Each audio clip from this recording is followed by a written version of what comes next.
What is going on, beautiful people? I am Lee Hammett, the diagnosed self-aware narcissist known as mental illness, and welcome to another episode of A Narcissist Explains.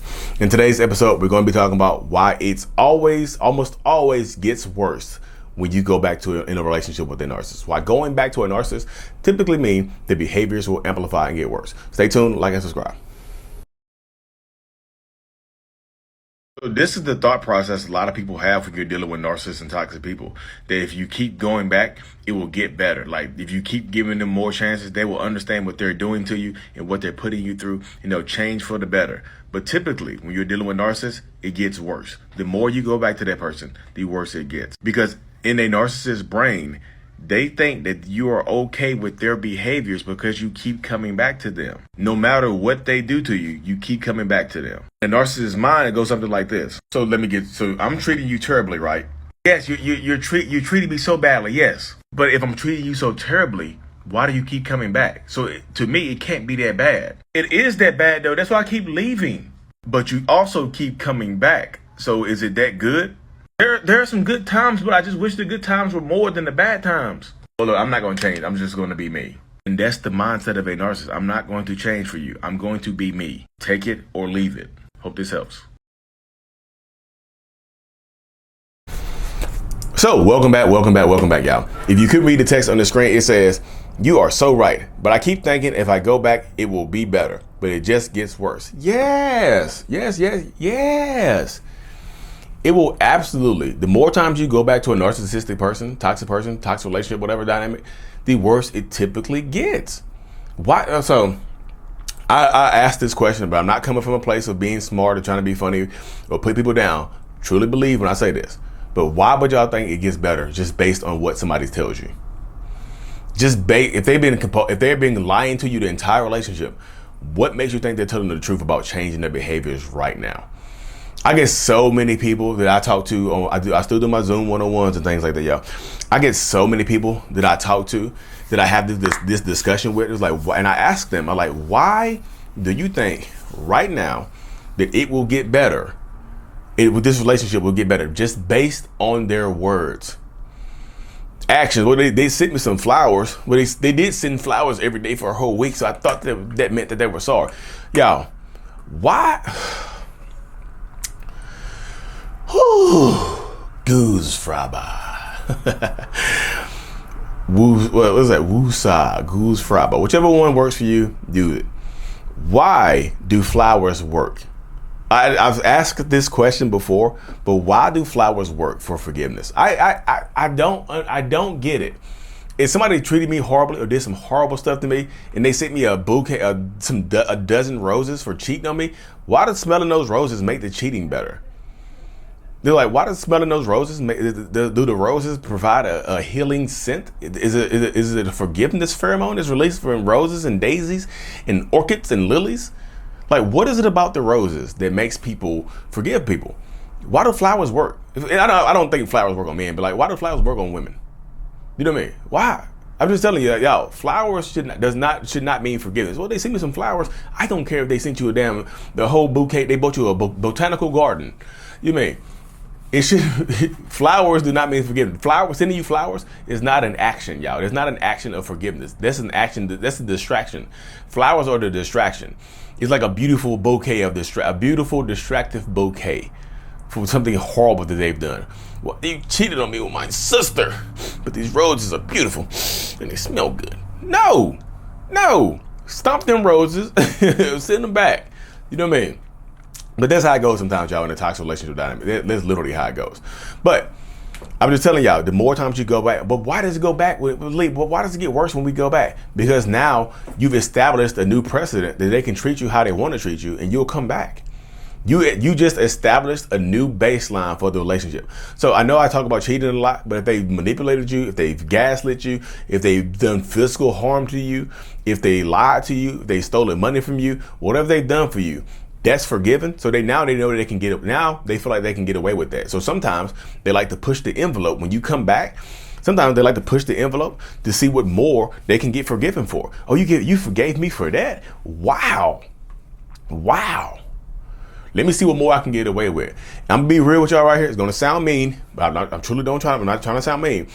But the more times you take a narcissist back, the more times do they look at you like, sometimes they look at you like you're pathetic. They do. They pity you.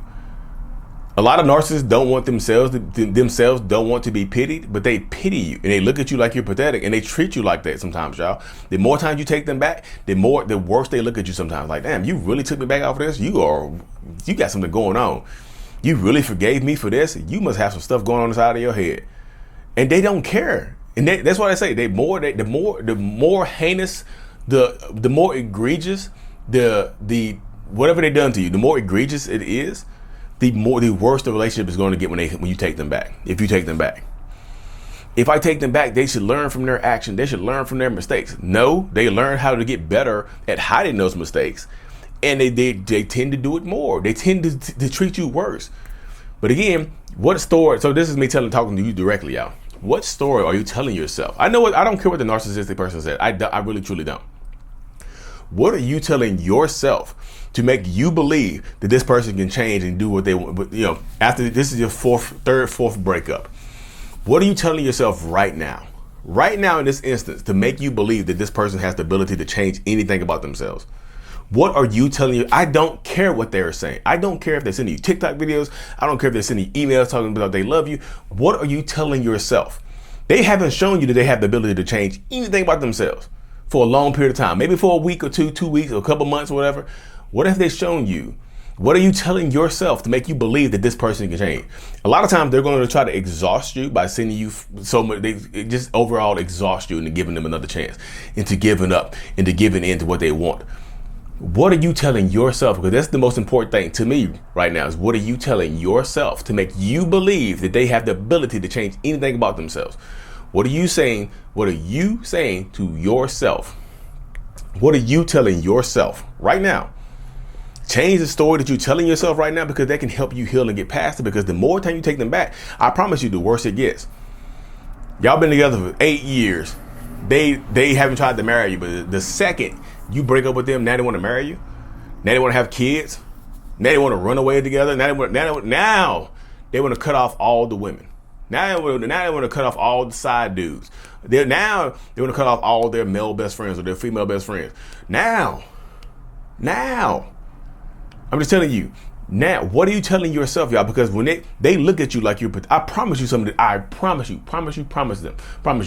Some of them look at you like you're stupid, and some of them look at you like you're pathetic for taking them back, and they treat you like that. You can tell it. You can tell it by their behaviors. A lot of times you can tell what they think about you or how they feel about you by how they are treating you. The more times you take them back, they're like, damn, you kind of weak. I'm gonna keep doing this to you. They look at you like that, y'all, and they treat you like it too. You have to empower yourself. This is not for them. Again, let me preface this by saying this is not for them in any way. This is for you. You have to heal your wounds to be able to keep this person coming out back into your life. I know that it takes a survivor, victim, or whatnot, an average of 7 times to leave before you fully done, and you need to be done. But I'm just telling you, the more times you get past up to that 7th time, 8th time, 9th time, 10th time taking them back, the 10th time you take them back, they probably got different side dudes, side chicks. They don't care no more, because you taking them back so much, they expect you to take them back. They don't even try to lie to you. They don't even try hard to lie to you anymore. They just they're like, well, they're gonna forgive me anyways. I'm gonna just do what the hell I want to do. If they're going to forgive me and take me back for the horrible stuff I've done to them, then I'm just do what the hell I want to do. And that's why it gets worse, y'all. They look down on you. The more times you take them back, the more time they look down on you. They do. They look down and just like, this is a pity. I can't believe this person actually, this is a true pity. I cannot believe this person took me back.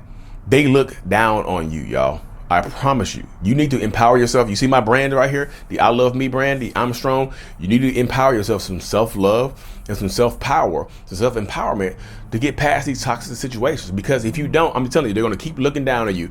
They're going to look at you like you're pathetic, and they're going to treat you like that. And they're going to continue to expect you to take them back. They just are. They're going to keep doing horrible, heinous things to you and expect you to take them back after that. Well, they'll take me back. They always take me back. Watch this. They're going to take me back. Watch. All I got to do is do this and they'll take me back. All I got to do is pretend I'm going to unalive myself. They'll take me back. All I got to do is tell them I'm thinking about just leaving for good. They'll take me back. Y'all, You have to empower yourself. You absolutely have to.